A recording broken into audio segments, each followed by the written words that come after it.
Mi padre me crió para creer que las emociones son debilidad, luego intentó castigarme por buscar terapia. Así que lo mandé a la cárcel. Ahora, un año después, le está diciendo a todo el mundo que estoy mentalmente inestable. En mi cuarto cumpleaños, mi padre me regaló violencia. Verán, uno de los niños en la fiesta corría por ahí y terminó golpeándose la cabeza contra mi cráneo. Empecé a llorar a gritos. Fue entonces cuando mi padre me levantó y me llevó al baño. Pero en lugar de secarme los ojos o simplemente darme un abrazo, me golpeó fuerte. Ahora eres un niño grande y los niños grandes no lloran, fue todo lo que dijo antes de salir y dejarme allí para lamer mis heridas. A partir de ahí, hice todo lo posible para no estar nunca molesto. Tuve tanto éxito que mi padre incluso comenzó a ponerme a prueba para ver si me quebraba. Llegaba a casa y veía mis figuras de acción hechas pedacitos con un cuchillo de carne. O, a veces en la televisión, ponía vídeos recopilatorios de los vídeos más sangrientos y horripilantes de películas de terror. Pero el dolor del recuerdo de mi cuarto cumpleaños era tan agudo que nunca me quebré. A veces, mi hermano mayor, Sam, intentaba acercarse a mí cuando nuestro padre no estaba en casa. Está bien mostrar emociones, decía mientras me acariciaba el pelo. Simplemente no lo hagas delante de papá, pero siempre puedes venir a mí para cualquier cosa. En ese momento, estaba tan conectado a la aprobación de mi padre que honestamente empecé a creer que Sam era un blandengue. Nunca lo delaté, pero secretamente esperaba que muriera por ser tan débil, que era lo que se merecía. Bueno, papá llevaba a Sam a la escuela conmigo en el asiento trasero cuando un coche empezó a acelerar por la carretera. Afortunadamente, papá logró detenerse a tiempo. Mientras todos recuperábamos el aliento de la experiencia cercana a la muerte, un camión salió de la nada y nos golpeó de lleno.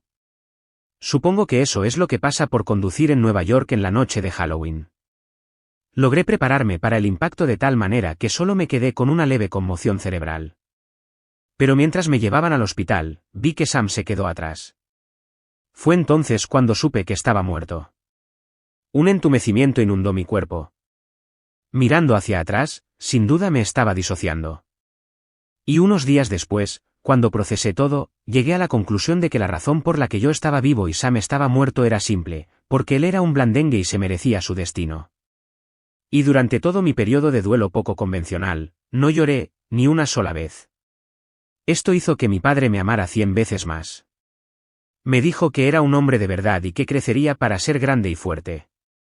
Era como si sus palabras fueran mi única fuente de alegría. Así que, cada vez que sentía esa sensación familiar de gris que se metía en mi corazón, simplemente lo hundía en el pozo de mi estómago. Mis días se llenaron de largas siestas y comer en exceso. Para cuando cumplí 15 años, era un adolescente de 180 kilos, con sobrepeso y suicida. Me había adormecido tanto que ni siquiera podía recordar lo que se sentía la empatía. Pasaba todo el día preocupándome solo por mí mismo con la mentalidad de si hago que alguien se ponga triste, ese es su problema. Y cuando cumplí 16 años, la orientadora me llamó para una reunión obligatoria. Pensé que iba a regañarme por ser tan egoísta o incluso decirme que necesitaba perder mucho peso, pero en cambio me miró con sus grandes ojos azules. Nate, estoy preocupada por ti. Todos lo estamos. Luego me entregó un folleto sobre terapia. Toma esto. Creo que realmente puede ayudar. ¿Qué carajo?, grité a todo pulmón. Con todo respeto, no necesito un psiquiatra, es lo último que dije antes de meter el papel en el fondo de mi bolsillo y salir. Fue prácticamente la misma reacción que mi padre habría tenido hasta más tarde ese día, porque mi padre estaba viendo Shawshank Redemption, la película favorita de Sam. Desde abajo, podía imaginar la cara de Sam cambiando a través de sus escenas favoritas. Como siempre nos molestaba citando a los personajes cuando decían sus líneas. Por primera vez en años, realmente quise llorar. Pero no salieron lágrimas. Así que en cambio, llamé al número de terapia. Me dijo que me estaba esperando y tuvimos nuestra primera sesión allí mismo. Ni siquiera hablamos del pago. Y al final, de hecho estaba llorando a gritos en mi almohada para que mi padre no me oyera, pero aún así. A partir de ahí, empecé a escribir un diario y a meditar. Volver a sentir era tan agotador que todavía dormía la siesta durante horas cada día. Pero también me gustaba. Empecé a entender por qué la gente simplemente no se quitaba la vida. Mi corazón se sentía tan lleno. Así que estaba sentado en la mesa de la cocina con mi padre cuando la felicidad se bombeó por mi cuerpo. Hijo, ¿qué te ha puesto tan animado? ¿Es una chica?, preguntó con una sonrisa cómplice en su rostro. En realidad, papá, he empezado terapia, respondí, moviendo la rodilla hacia arriba y hacia abajo por miedo a lo que estaba a punto de venir. Mi padre se congeló mientras su perrito caliente estaba a punto de entrar en su boca. ¿Qué has hecho? La vena de su frente parecía que iba a estallar en dos. Inmediatamente salí corriendo de la habitación porque mi padre arrojó una silla contra la pared. Las lágrimas corrían por mi cara mientras cerraba la puerta de mi habitación con llave y marcaba el 911. Les di mi dirección y luego me senté con la espalda contra la puerta, escuchando a mi padre enfurecerse por la casa. Podía oír cosas rompiéndose y sus pasos acercándose a mi habitación. El suelo vibraba con cada paso pesado. Nate, abre esta puerta ahora mismo, gritó, golpeando la puerta con tanta fuerza que se estremeció. ¿Crees que necesitas terapia? Te voy a dar algo por lo que llorar. Me quedé en silencio, agarrando mi teléfono. El operador seguía al teléfono, diciéndome que mantuviera la calma y que la ayuda estaba en camino. Nunca había estado tan aterrorizado en mi vida. Pensé en Sam y me pregunté si estaría orgulloso de mí por finalmente defenderme. Cuando la policía finalmente llegó, mi padre cambió de personalidad al instante. Se volvió encantador, confundido, preocupado por su hijo problemático, pero el oficial vio la sala de estar destruida y el miedo en mis ojos. Se lo llevaron afuera para hablar mientras una oficial se quedaba conmigo, y por primera vez en mi vida, le conté todo a alguien. A la mañana siguiente, me desperté en una cama extraña. Las sábanas olían a suavizante de telas de lavanda, no al olor a humedad de mi propia habitación. Por un segundo, estuve completamente desorientado. Entonces todo volvió a inundarme, la confesión de la terapia, la explosión de mi padre, la llamada al 911. Me froté los ojos y miré alrededor al papel tapiz floral y las cortinas de encaje. Estaba en casa de mi tía Patricia. Después de que la policía tomó mi declaración, la llamaron para que viniera a buscarme. Era la hermana de mi padre, pero no eran cercanas. Solo la había visto unas pocas veces en reuniones familiares donde flotaba en los bordes, bebiendo una sola copa de vino y marchándose temprano. Vivía a unos 30 minutos en una pequeña casa de campo con demasiadas figuras de cerámica y un gato llamado Señor Whiskers que odiaba a todo el mundo. Oí un suave golpe en la puerta y Patricia asomó la cabeza, su rostro delgado tenso por la preocupación o tal vez la molestia. Difícil de decir. El desayuno está listo si quieres algo, dijo secamente. La seguí a la cocina donde un tazón de cereal y unas tostadas esperaban. El silencio era terriblemente incómodo. Ella se ocupó lavando platos que ya parecían limpios mientras yo comía. El señor Whiskers me miró desde la parte superior del refrigerador. Tu padre llamó esta mañana, dijo finalmente, sin darse la vuelta. Quiere hablar contigo. Casi me atraganto con mis cheerios. No quiero hablar con él. Ella suspiró, sus hombros se hundieron. Nate, sé que las cosas se calentaron, pero sigue siendo tu padre. La miré fijamente a la espalda, preguntándome de qué lado estaba. Debió sentir mis ojos porque se dio la vuelta, secándose las manos con un trapo de cocina. Los niños necesitan a sus padres, añadió en voz baja. Especialmente a tu edad. No respondí. ¿Qué se suponía que debía decir? ¿Que mi padre había pasado toda mi vida enseñándome que las emociones eran debilidad? ¿Que había arrojado una silla contra una pared porque mencioné la terapia? Simplemente me metí otra cucharada de cereal en la boca y miré la mesa. Los siguientes días en casa de la tía Patricia fueron raros y tensos. Me dio el dormitorio de invitados y algo de ropa vieja de mis primos que era demasiado pequeña, así que tuve que seguir usando el mismo atuendo con el que había salido de casa. Trabajaba durante el día en una oficina de seguros, así que estaba solo la mayor parte del tiempo. Pasé horas viendo la televisión diurna y saqueando su despensa cuando tenía hambre. Le envié un mensaje de texto a la doctora Rivera para explicarle lo que había sucedido. Ella me ayudó a programar una sesión virtual para más tarde esa semana. Estaba preocupado por el costo, pero ella dijo que lo solucionaríamos. El solo hecho de tener esa cita en el horizonte me hizo sentir menos solo. Al final de la primera semana, me estaba volviendo loco y Patricia apenas me hablaba, excepto para preguntarme si había comido o si necesitaba algo de la tienda. Nunca más mencionó a mi padre, pero podía decir que se sentía incómoda teniéndome allí. Su casa era demasiado pequeña, demasiado ordenada, demasiado tranquila para que un adolescente la invadiera repentinamente. Una noche durante la segunda semana, me levanté para beber agua y oí a la tía Patricia hablar por teléfono en la sala de estar. Me congelé en el pasillo cuando me di cuenta de que estaba hablando con mi padre. Lo sé, Richard, lo sé, decía en voz baja. Está confundido ahora mismo. Necesita tiempo. Me apreté contra la pared, esforzándome por oír la respuesta de mi padre, pero no pude entenderla. Y Patricia continuó, por supuesto que está sufriendo. Lo entiendo. Pero es tu hijo. ¿Te necesita? Mi estómago se apretó. Estaba tomando su partido.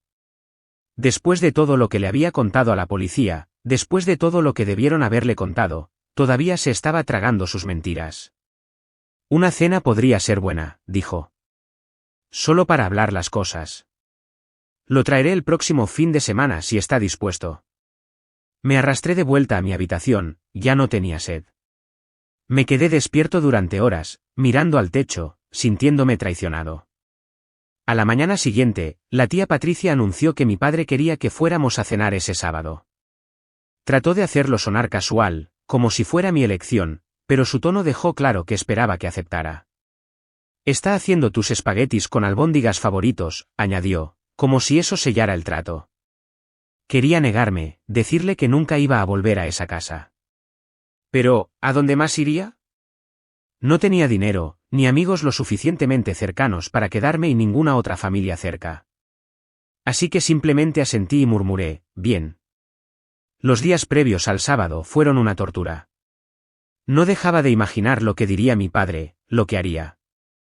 ¿Actuaría como si nada hubiera pasado? ¿Estaría enojado? ¿Intentaría hacerme volver a casa? Apenas dormí. Y cuando lo hacía, tenía pesadillas con estar atrapado en mi casa mientras se llenaba lentamente de agua. El sábado llegó demasiado rápido. La tía Patricia insistió en que me pusiera una camisa de botones que me había comprado, aunque solo fuera una cena con mi padre. Creo que quería fingir que éramos una familia normal teniendo una comida normal. El viaje a mi casa fue silencioso, excepto por la suave música clásica que sonaba en la radio de su coche. Mi padre abrió la puerta incluso antes de que tocáramos el timbre. Llevaba un delantal y tenía una gran sonrisa en su rostro, como si estuviera organizando una cena. La casa estaba impecable. No había señales de la destrucción de la noche en que me fui. La silla rota había desaparecido, reemplazada por una que no coincidía con las demás. Ahí está mi hijo, exclamó, como si hubiera estado fuera en un campamento de verano en lugar de huir después de que me amenazó. Intentó abrazarme, pero me eché hacia atrás. Su sonrisa vaciló por un segundo antes de regresar. Entra, entra. La cena está casi lista. El olor a salsa de tomate y pan de ajo llenaba la casa. Mi padre se había esmerado mucho. La mesa del comedor estaba puesta con los platos buenos que solo usábamos en Navidad. E incluso había un centro de mesa de flores frescas. Todo era falso. Me daban ganas de vomitar. Patricia, ¿te importaría revisar el pan de ajo?, preguntó mi padre. Creo que ya está listo. Tan pronto como la tía Patricia desapareció en la cocina, mi padre se inclinó cerca de mí. Me alegro de que estés en casa, hijo. Te he echado de menos. Asentí rígidamente, sin confiar en mí mismo para hablar. Puso su mano en mi hombro y apretó un poco demasiado fuerte. Hablaremos después de la cena, dijo, con la voz baja. He estado pensando un poco, recibiendo ayuda yo mismo. Antes de que pudiera responder, la tía Patricia regresó con el pan de ajo y todos nos sentamos a comer. Mi padre fue encantador durante toda la cena, contando historias divertidas sobre los clientes en su ferretería y preguntándole a la tía Patricia sobre su trabajo. Apenas se dirigió a mí directamente, lo cual me pareció bien. Empujé los espaguetis por mi plato, dando pequeños bocados cuando me miraban. Después de la cena, mi padre sugirió que agarrara algo de ropa de mi habitación mientras él y la tía Patricia limpiaban. Me sentí aliviado de escapar de la actuación de abajo. Mi habitación estaba exactamente como la había dejado, desordenada, con ropa en el suelo y mi controlador de juegos en la cama sin hacer. Agarré mi mochila y empecé a meter ropa dentro, sin prestar mucha atención a lo que estaba llevando. Fue entonces cuando noté algo en mi escritorio que no debería haber estado allí, mi diario de terapia. Me congelé. Estaba absolutamente seguro de que lo había dejado en casa de la tía Patricia, escondido debajo del colchón en el dormitorio de invitados. Lo recogí con manos temblorosas. Las páginas estaban dobladas y con marcas de bolígrafo rojo en los márgenes. Junto a una entrada donde había escrito sobre sentirme triste por Sam, mi padre había escrito débil. Por otra donde hablaba de llorar después de la terapia, patético llorón. Mi sangre se heló. Había estado en casa de la tía Patricia cuando yo no estaba. Había registrado mis cosas. Había leído mis pensamientos más privados y luego los había criticado como un maestro retorcido calificando un trabajo. Y ahora estaba abajo fingiendo ser padre del año. Metí el diario en mi mochila junto con la ropa que estaba más cerca. Luego fui al baño y fingí estar enfermo, haciendo ruidos de arcadas y abriendo el agua. Me salpiqué un poco en la cara por si acaso antes de bajar las escaleras. No me siento bien, le dije, lo cual no era mentira. ¿Podemos volver ahora? Mi padre parecía decepcionado, pero la tía Patricia se levantó de inmediato. Por supuesto, cariño. Vamos a llevarte a casa. La palabra casa, refiriéndose a su casa, se sentía mal, pero estaba agradecido por el escape. Mi padre nos acompañó hasta la puerta, con la mano en mi espalda. Que te mejores, hijo, dijo. Lo intentaremos de nuevo pronto. En el coche, mantuve mi mochila aferrada a mi pecho como un escudo. Tan pronto como volvimos a casa de la tía Patricia, me encerré en el dormitorio de invitados y metí una silla debajo del pomo de la puerta. Saqué el diario y lo hojeé de nuevo, sintiéndome violado con cada página.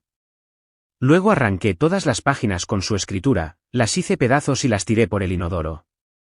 Esa noche, dormí con un cuchillo de cocina debajo de mi almohada. Ya no confiaba en la tía Patricia. No confiaba en nadie. La escuela la semana siguiente fue una pesadilla.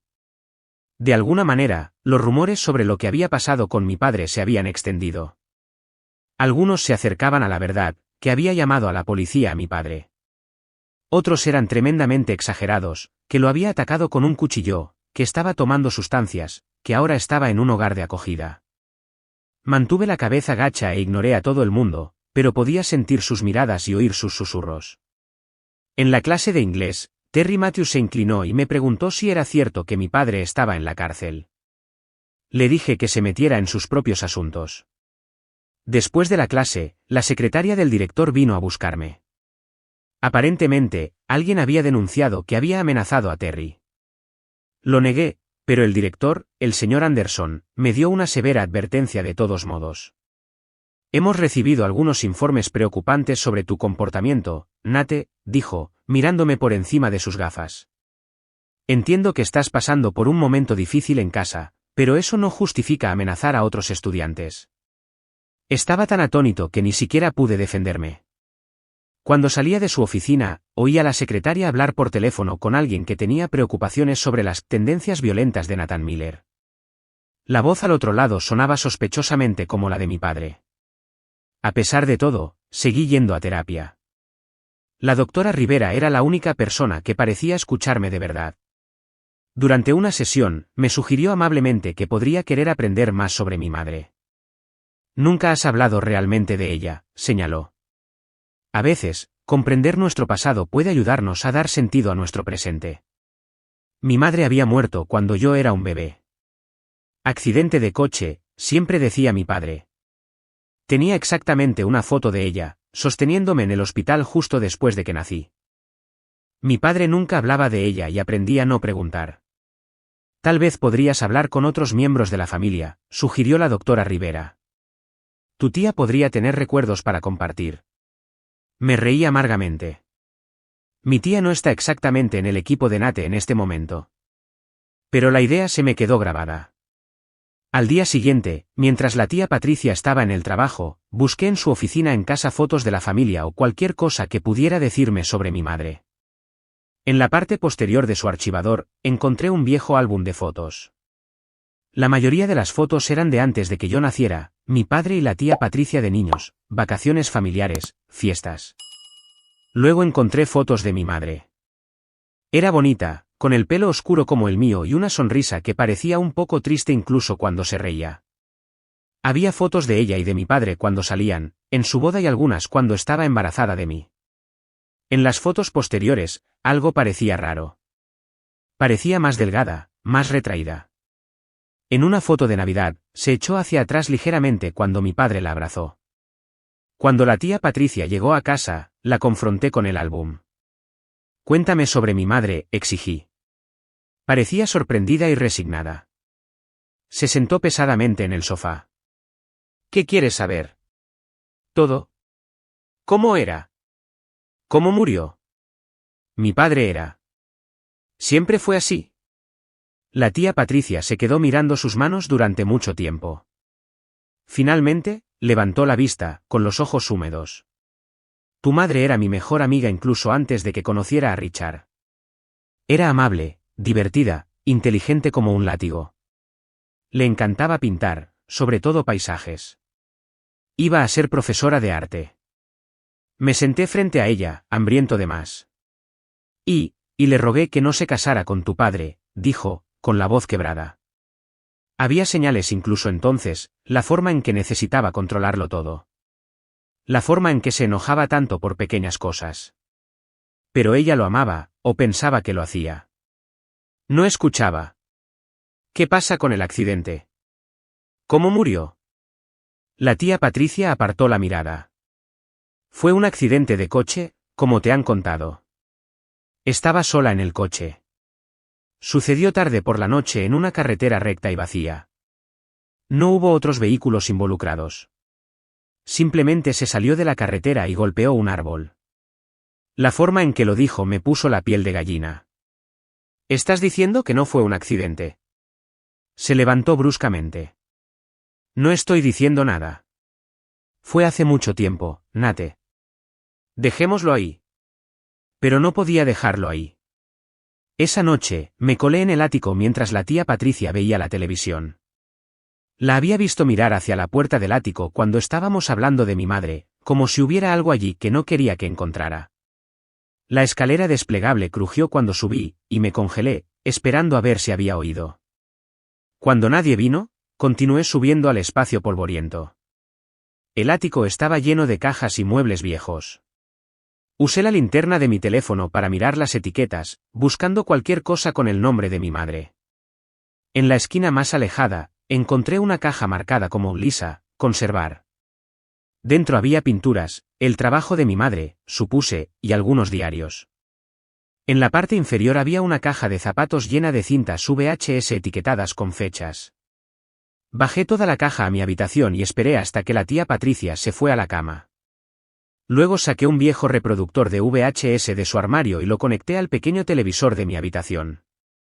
La primera cinta era de antes de que yo naciera. Mi madre y mi padre en alguna fiesta. Se veía feliz, riéndose a la cámara. Mi padre la mantuvo abrazada todo el tiempo. Las siguientes cintas mostraban su boda, su primer apartamento, vacaciones con la familia. Luego encontré una etiquetada como Lisa, 8 meses embarazada. La metí y vi cómo la cámara se enfocaba en mi madre, sentada en una mesa de la cocina, su vientre enorme bajo un vestido de maternidad floreado. Estaba hablando de nombres para el bebé. Me gusta Nathan para un niño, decía. Significa regalo en hebreo. Desde fuera de la cámara, la voz de mi padre. Ya decidimos Richard Jr. El rostro de mi madre cayó ligeramente. Pensé que todavía lo estábamos discutiendo. No hay nada que discutir. La cámara siguió grabando mientras mi padre entraba en el encuadre. Mi madre se tensó visiblemente, su mano cubriendo protectoramente su estómago. Miró a la cámara, luego de vuelta a mi padre. Richard, ¿puedes apagar eso? Estoy cansada. Siempre estás cansada últimamente, dijo mi padre, con la voz fría. Tal vez si no fueras tan perezosa. La cinta se cortó repentinamente. La rebobiné y la vi de nuevo, prestando más atención al rostro de mi madre. El miedo en sus ojos era inconfundible. Era la misma mirada que yo había tenido cuando mi padre arrojó esa silla. Revisé más cintas, encontrando más momentos como ese, mi madre pareciendo cada vez más asustada, la voz de mi padre volviéndose más dura, más fría. Y encontré una que hizo que mi sangre se helara. Mi madre estaba sola, mirando directamente a la cámara. Sus ojos estaban rojos de llorar. Si estás viendo esto, Nate, significa que encontré el coraje para irme, susurró. Significa que algo me pasó. De cualquier manera, necesito que sepas algo importante. Se inclinó más cerca de la cámara. No confíes en él. Ni siquiera un poco. No es el hombre con el que pensé que me casé. Él es. La puerta se abrió fuera de la cámara y el rostro de mi madre se transformó instantáneamente en una sonrisa. Oh, hola, cariño. Solo estaba haciendo un pequeño vídeo para que el bebé lo viera algún día. La voz de mi padre, sospechosa. Dame la cámara, Lisa. La cinta terminó ahí. Me senté en la oscuridad, temblando. Mi madre no había muerto en un accidente. Ahora estaba seguro. ¿Y mi padre? Mi padre había sido abusivo mucho antes de que yo naciera. Al día siguiente en la escuela, no pude concentrarme en nada. Todas las piezas encajaban. La obsesión de mi padre por controlar las emociones. La forma en que me había puesto a prueba, como me había vuelto contra mi propio hermano. Todo era parte del mismo patrón que había comenzado con mi madre. Después de la escuela, caminaba hacia el autobús cuando el señor Debelin, mi profesor de historia, me llamó. El señor Debelin era un tipo brusco y sensato al que la mayoría de los estudiantes temían. Nunca me había señalado antes. Miller, ¿tienes un minuto?, preguntó, indicándome que entrara en su aula vacía. Lo seguí vacilante, preguntándome si esto era sobre mi calificación reprobatoria en el último examen. El señor Debelin cerró la puerta y se apoyó contra su escritorio, con los brazos cruzados. ¿Estás bien?, preguntó sin rodeos. ¿Pareces diferente últimamente? Me encogí de hombros. No estoy seguro de qué decir. El señor Debelin suspiró y pasó una mano por su cabello cada vez más fino. Mira, no soy bueno en estas cosas de corazón a corazón, pero he notado algunos cambios en tu comportamiento y estoy preocupado. Estoy bien, murmuré, mirando al suelo. El señor Debelin se quedó en silencio por un momento. Luego metió la mano en el cajón de su escritorio y sacó un pequeño cuaderno. Me lo entregó. Dentro había una nota: yo también crecí con un padre así. No estás solo. Levanté la vista, sorprendido. El rostro del señor Debelin era impasible, pero sus ojos eran amables. Si alguna vez necesitas hablar, dijo simplemente. O si necesitas ayuda con algo, cualquier cosa.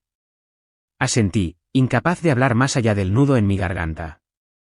Metí el cuaderno en mi bolsillo y me fui, sintiéndome un poco menos solo que antes. Esa noche, decidí empezar a grabar a mi padre cada vez que me veía obligado a interactuar con él.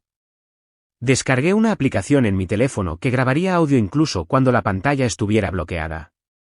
No estaba seguro de qué iba a hacer con las grabaciones, pero me sentía bien tener algún tipo de plan, alguna manera de protegerme.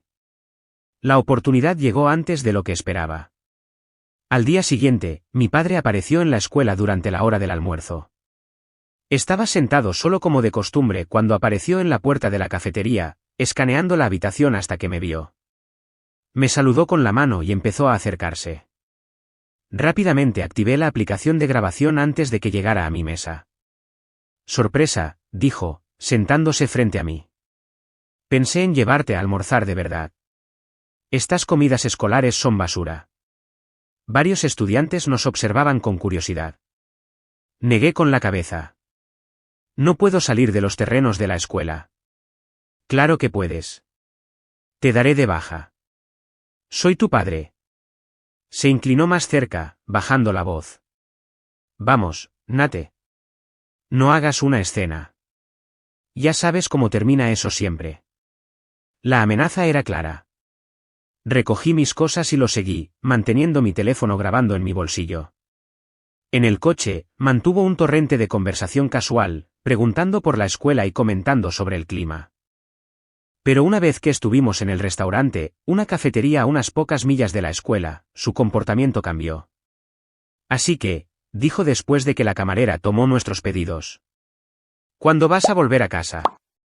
Me quedaré en casa de la tía Patricia por ahora, dije con cuidado. Su mandíbula se tensó.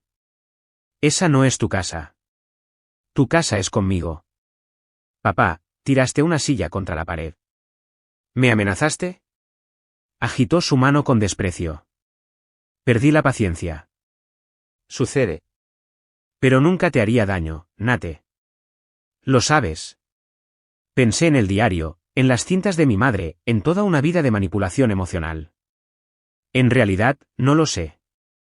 Sus ojos se endurecieron. Ten cuidado, hijo. Esa tontería de la terapia te está llenando la cabeza de mentiras. ¿Crees que tu tía quiere que te quedes para siempre? ¿Crees que a alguien más le importas como a mí? La camarera trajo nuestra comida y mi padre inmediatamente volvió al modo encantador, agradeciéndole con una gran sonrisa. Tan pronto como se fue, se inclinó hacia adelante de nuevo. Esto es lo que va a pasar, dijo, con la voz suave pero firme. Vas a dejar esta tontería de la terapia. Vas a venir a casa este fin de semana y vamos a olvidar que esto pasó alguna vez. ¿Entendido? Miré mi hamburguesa, con el apetito perdido. ¿Y si no lo hago? Su sonrisa era fría. Entonces tendré que tomar medidas más drásticas. Ya hablé con la escuela sobre tus brotes violentos.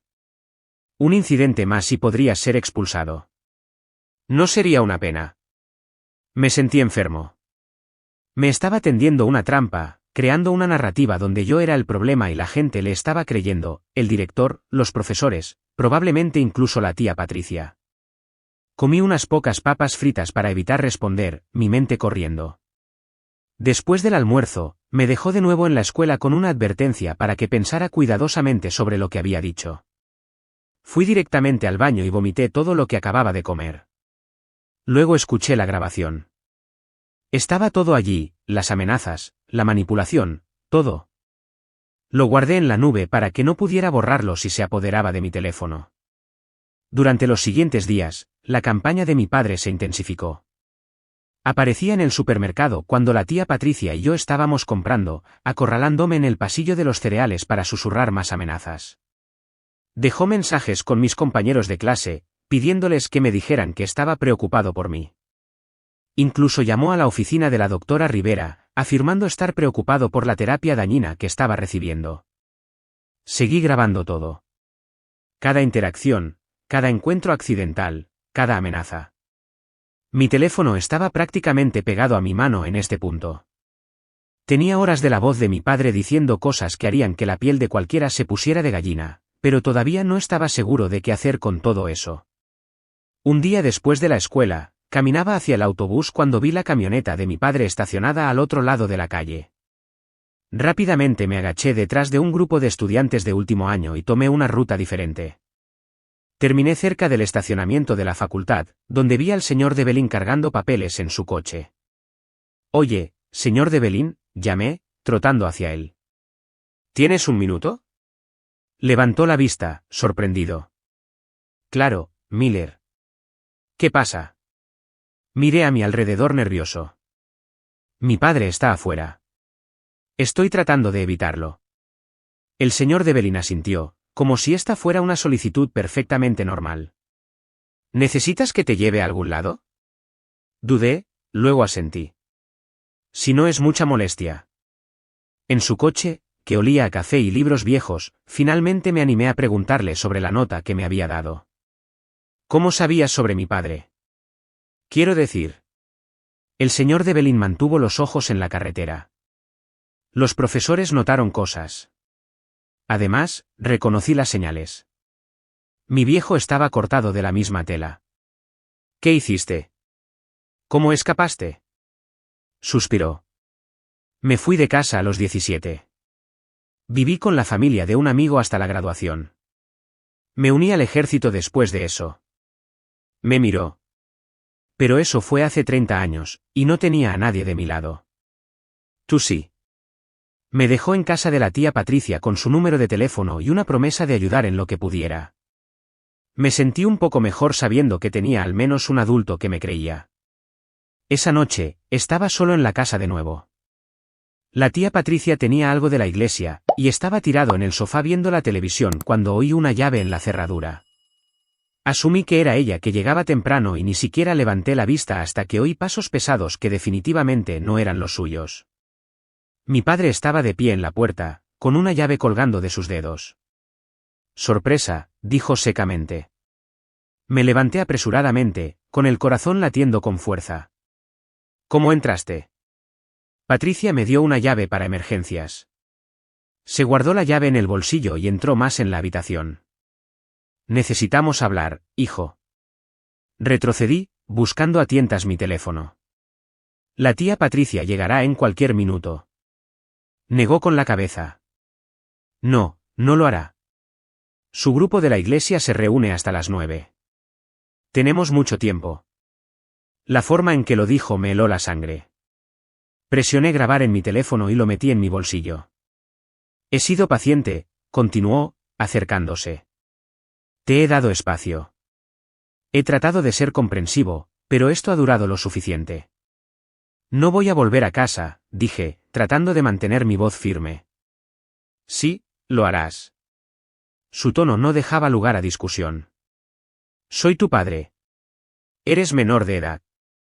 ¿Haces lo que te digo? ¿O qué? ¿Tirarás otra silla? ¿Me golpearás como golpeaste a mamá? Su rostro se ensombreció. Pequeño malagradecido. Después de todo lo que he hecho por ti. ¿Cómo qué? ¿Enseñarme a no llorar? ¿Hacerme tener miedo de mis propios sentimientos? ¿Volverme contra Sam antes de que muriera? No había querido mencionar a Sam. Pero una vez que empecé, no pude parar. Toda la ira y el dolor que había estado reprimiendo salieron a borbotones. ¿Sabes qué? Sam tenía razón. Siempre tenía razón. Está bien tener sentimientos. Está bien llorar. Tú eres el que está mal, no yo. Mi padre se abalanzó tan rápido que apenas lo vi moverse. Me agarró la camisa y me estrelló contra la pared. Los cuadros traquetearon y se cayeron. Estaba tan sorprendido que ni siquiera pude defenderme. Escúchame, siseó, con la cara a centímetros de la mía. Vas a volver a casa esta noche. Vas a decirle a Patricia y a todos los demás que te lo inventaste todo para llamar la atención y vas a detener esta tontería de la terapia inmediatamente. Podía oler a cerveza en su aliento. Sus ojos estaban salvajes, desenfocados. Este no era el padre calculador y manipulador al que estaba acostumbrado. Esto era algo peor. No, dije, sorprendiéndome de lo tranquilo que sonaba. No voy a hacer nada de eso.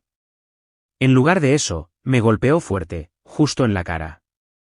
El ardor fue impactante.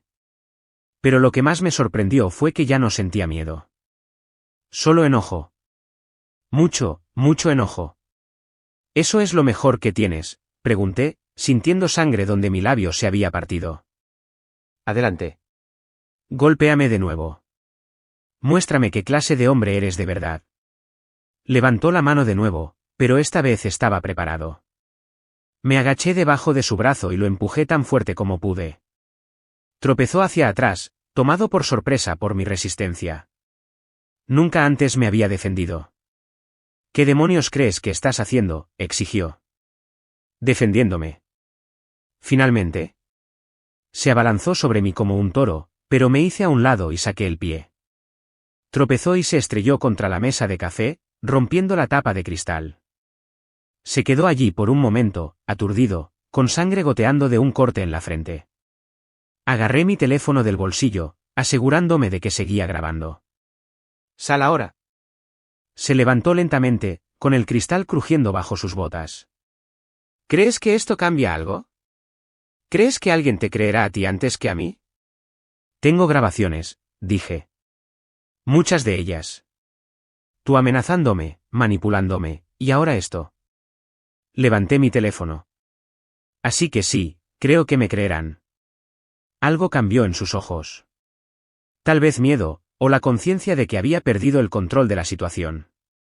Dio un paso hacia mí y se detuvo, y ambos oímos que la puerta de un coche se cerraba afuera. Esto no ha terminado, gruñó, dirigiéndose a la puerta.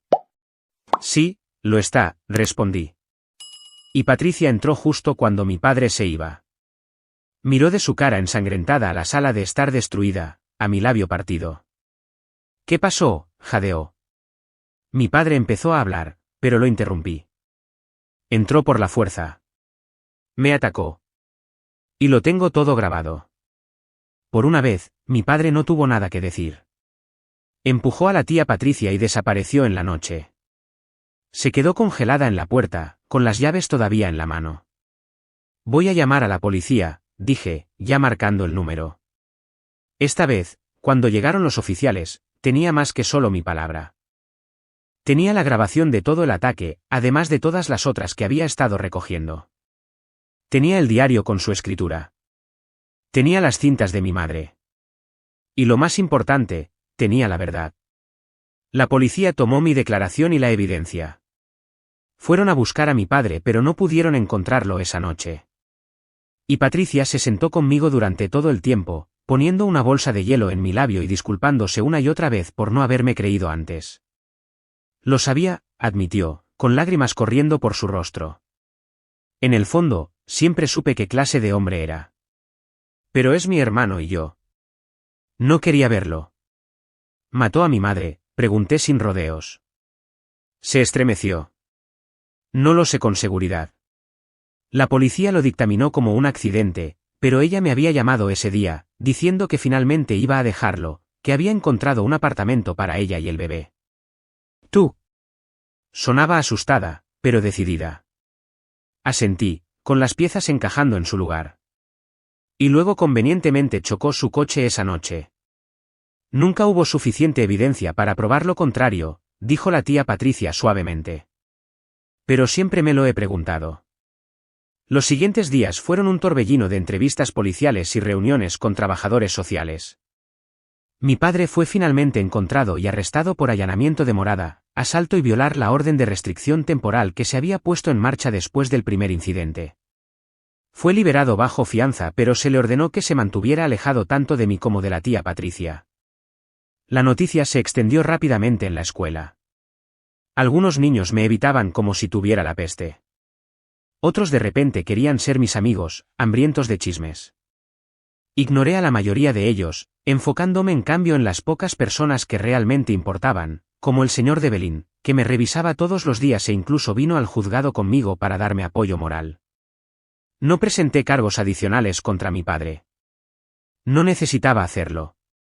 La orden de restricción se hizo permanente, y se le exigió que asistiera a clases de control de la ira y cursos de crianza si alguna vez quería verme de nuevo. No es que yo quisiera verlo. La tía Patricia y yo llegamos a un entendimiento. Su casa no era mi hogar, pero era segura. Ella no era una madre, pero lo estaba intentando. Acordamos que me quedaría con ella hasta la universidad, e incluso convirtió la oficina en casa en un dormitorio adecuado para mí para que ya no tuviera que vivir fuera de mi mochila. La terapia continuó. La doctora Rivera me ayudó a superar no solo el trauma del abuso de mi padre, sino también mi dolor por Sam y mi madre. Empecé a entender que Sam no había sido débil. Había sido lo suficientemente fuerte como para aferrarse a su humanidad a pesar de nuestro padre. Y mi madre no me había abandonado. Había estado tratando de salvarme. Una noche, me senté en mi computadora y grabé un vídeo. No para nadie más, solo para mí. Leí extractos de mi diario, hablé de lo que había pasado y tuve una conversación con mi yo más joven, el niño asustado que pensaba que las emociones eran debilidad. Le dije que estaba bien sentir cosas, llorar, ser humano. Cuando terminé de grabar, dudé sobre el botón de borrar. Entonces, por impulso, lo subí a mi canal de YouTube en su lugar. No usé ningún nombre ni detalles específicos, solo mi historia, mi verdad. Me fui a la cama y me olvidé de ello hasta la mañana siguiente cuando me desperté con cientos de notificaciones. La gente lo había visto. Lo habían compartido. La sección de comentarios estaba llena de mensajes de otros que habían pasado por experiencias similares, agradeciéndome por poner palabras a lo que no podían expresar. Hoy me salvaste la vida, decía un comentario. Pensé que estaba solo. No respondí a ninguno de ellos. No necesitaba hacerlo. El solo hecho de saber que mi historia había llegado a alguien, que tal vez había ayudado a alguien, era suficiente. El señor de Belín se convirtió en algo así como un mentor para mí. Me ayudó a solicitar universidades y becas, escribió cartas de recomendación e incluso me enseñó a cambiar el aceite de mi coche, habilidades para la vida, las llamó. Aunque sospechaba que solo quería asegurarse de que pudiera cuidarme de mí mismo. En cuanto al resto de mi familia, la mayoría de ellos se desvanecieron en el fondo. Algunos tomaron el partido de mi padre, afirmando que estaba exagerando o buscando atención. Otros simplemente no querían involucrarse. Aprendí que la familia no siempre es con quien estás relacionado. A veces son las personas que aparecen cuando más lo necesitas. Y Patricia cayó en algún punto intermedio. Estaba tratando, a su manera, de compensar años de mirar hacia otro lado. No éramos cercanos, probablemente nunca lo seríamos, pero éramos civiles. Respetaba mis límites y yo respetaba su esfuerzo. El verano antes de la universidad, visité la tumba de Sam por primera vez desde el funeral. Traje una pequeña piedra para colocarla en su lápida, una tradición sobre la que había leído en algún lugar. Mientras la colocaba, finalmente me permití llorar por él. Por el hermano mayor que trató de protegerme, que había sabido qué clase de hombre era nuestro padre mucho antes que yo. Tenías razón, le dije. Sobre todo. Me gustaría decir que perdoné a mi padre, que encontré algo de paz con el pasado, pero eso sería una mierda. Algunas cosas no se pueden perdonar, solo se pueden sobrevivir. Lo que sí encontré fue una forma de avanzar, una vida que no estuviera definida por lo que él me había hecho. Todavía tengo las grabaciones, el diario, las cintas de mi madre. Las guardo en una caja ignífuga debajo de mi cama. No porque crea que las necesitaré de nuevo, sino como un recordatorio de que la verdad importa, incluso cuando es fea, incluso cuando nadie quiere oírla. A veces pienso en ese niño pequeño en su cuarto cumpleaños, llorando en el baño, aprendiendo la lección más difícil de su vida. Desearía poder volver atrás y decirle que su padre estaba equivocado. Que sentir cosas no te hace débil. Te hace humano. Que la verdadera fuerza no está en ocultar tus emociones, sino en enfrentarlas de frente. Pero no puedo volver atrás. Solo puedo avanzar.